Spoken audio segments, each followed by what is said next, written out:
Hello friends, இன்றைக்கி நம்ம எடிஷனில் எதை பற்றி பார்க்கணும்னா தமிழ்நாடு மின்சார வாரியத்தில் ஒர்க் பண்ணிட்டு வர கேங்மேன் நண்பர் ரிலேட்டடாக நியூஸ் பேப்பரில் 2-3 நியூஸ் வந்துருந்துச்சு.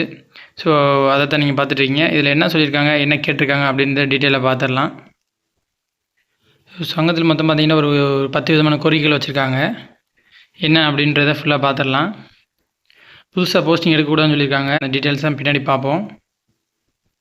மொத்தம் 10 விதமான கோரிக்கை வச்சுருக்காங்க சொல்லியிருந்தேன். பார்த்தீங்கன்னா அதில் ஃபஸ்ட்டு பார்த்தீங்கன்னா கேங்மேனை வந்து ஹெல்ப்பராக மாற்றணும் அப்படின்னு சொல்லி கேட்டிருக்காங்க. அடுத்து பார்த்தீங்கன்னா ரெக்வெஸ்ட் ட்ரான்ஸ்ஃபரில் யாரெல்லாம் அதர் டிஸ்ட்ரிக் போகிறதுக்கு விண்ணப்பிச்சிருக்காங்களோ அவங்களுக்குலாம் உடனே ஆர்டர் இஷ்யூ பண்ணணும்னு சொல்லி கேட்டிருக்காங்க. அதே மாதிரி மெடிக்கல் பேக்ரவுண்டில் வாங்கினவங்களுக்கும் உடனே இஷ்யூ பண்ண சொல்லி கேட்டிருக்காங்க. ஏற்கனவே ஆர்டர் வாங்கி வச்சவங்கள அடுத்து உடனே ரிலீவ் பண்ணுங்கள் அப்படின்றது கேட்டிருக்காங்க. 4வது என்ன சொல்லியிருக்கான்னு பார்த்தீங்கன்னா உள்முக தேர்வுக்கு வந்து கேங்மேனை அலோவ் பண்ணுங்கள் அப்படின்னு சொல்லி கேட்டிருக்காங்க. இதுக்கு வந்து பார்த்திங்கன்னா சின்ன பாசிபிள் இருக்குது நம்மளுக்கு. ஏன்னா நம்ம ஜாயின் பண்ணதுக்கப்புறம் வர டேட்டில் தான் உள்முக தேர்வு ரத்து பண்ணதாக சொல்லி ஒரு ஜியோ போட்டிருக்காங்க. நம்ம அதை பல வீடியோவில் சொல்லியிருப்போம். ஸோ அவங்க கொடுத்த டேட் வரைக்கும் நம்ம கேங்மேன் எலிஜிபிள் தான். ஸோ அப்ரூவல் மட்டும் கொடுத்தா போதும், நம்ம டைரெக்டாக இன்டர்னல் எழுதிக்கலாம். ஸோ அடுத்து என்ன சொல்கிறேன்னு பார்ப்போம். 5000 கேங்மேன் வந்து எடுக்காமல் விடுபட்டு போனவங்க இருக்காங்க பார்த்தீங்களா, அவங்கள கொஞ்சம் எடுங்க அப்படின்னு சொல்லி கேட்டிருக்காங்க.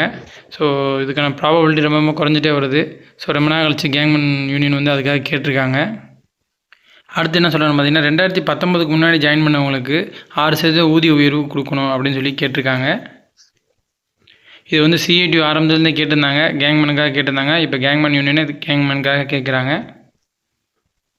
நியூ போஸ்டிங் ஏன் போடக்கூடாது அப்படின்னு சொல்கிறாங்க பார்த்தீங்கன்னா கேங்மேன் வந்து ஹெல்ப்பராக மாற்றிட்டு நீங்கள் புது போஸ்டிங் போட்டுக்குங்க, அது வரைக்கும் நியூ போஸ்டிங் வந்து வெயிட்டிங்கில் ஹோல்ட் பண்ணி வைங்க அப்படின்னு சொல்லி கேட்குறாங்க.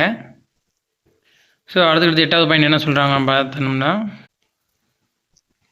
பணி செய்யும்போது மின் விபத்து ஏற்பட்ட பணியாளருக்கு ஆகக்கூடிய செலவு மொத்தையும் வாரியமே ஏற்றுக்கணும் அப்படின்னு சொல்லியிருக்காங்க.